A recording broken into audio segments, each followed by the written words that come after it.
Magandang umaga po. Ako po si Leonard Aloysius Insuano. Para sa marami, ang wika ay instrumento lamang ng komunikasyon. Pero para sa akin, ang wikang Filipino ay may tintig ng aking puso at ang boses ng aking pagkatao. Sa video na ito, samahan ninyo akong balikan ang kasaysayan na humuhog sa wika na nag-uugnay sa ating lahat. Magsimula tayo sa panahong katutubo.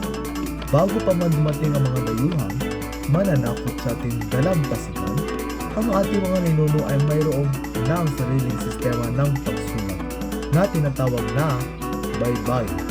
Ang paggamit ng baybay ay isang matibay na patunay na ang mga Pilipino ay mayroon ng sariling sibilasyon at mataas na antas ng talino bago man tayo naging kolonya. Ipinapakita nito na ang ating wika ay nag-ula-ugat sa isang malaya at marangal na kultura. Pagdating ng panahon ng Kastila, nagkaroon ng malaking pagbabago sa ating wika.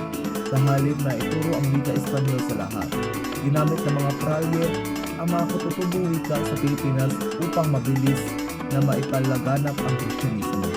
Dahil sa estrehiyang ito, dito nang simula mabubuo at magkaroon ng mga formal na diksyonaryo at gramatika ang ating mga lokal na wika. Ito ang naging pundasyon upang mapangalagaan at maitala ang ating mga katutubong salita sa paraang akademiko. Sa pagdating naman ng mga Amerikano, ipinatupad nila ang Ingles bilang pangunahing wikang panturo sa mga paaralan. Gayunpaman, hindi ito naging hadlang upang isantabi ang sariling wika. Sa katunayan, sa panahong ito, itinatag ang surian ng wikang pambansa.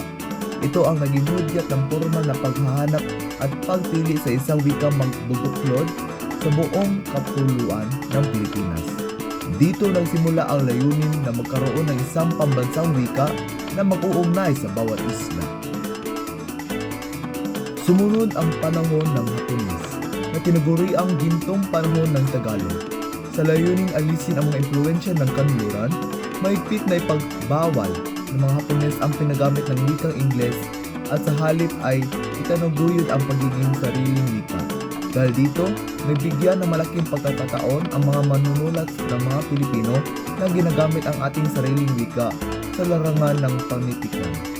Ito ang panahon kung kailan mas sinigla at lumabong ang ating sinig at pagsulat gamit ng wikang katutubo. At sa huli, ating narating ang kasalukuyang yugto sa ilalim ng Saligang Batas 1987. Dito ay formal at opisyal na kinilala ang Filipino bilang pambansang wika ng ating bansa. Sa kasulukuyan, hindi kilala ang Filipino hindi lamang bilang isang static na lingwahe, kundi bilang isang dynamicong instrumento na patuloy nagbabago at umuunlad kasabay ng ating lipunan. Ito ang wikang buhay na sumasalamin sa ating makabagong panahon habang daladala ang ating kasaysayan. Bilang pagkatatapos, ang bawat yugtong ating tinalakay ay bahagi ng aking pagkatao at pagkakakainlanlan. Ang wika Filipino ay hindi lamang medium ng pakipagtalastasan, kundi ito ay ating kaluluwa. Maraming salamat sa iyong pakikinig at naway patuloy nating mahalin at magpayamin ang ating wika.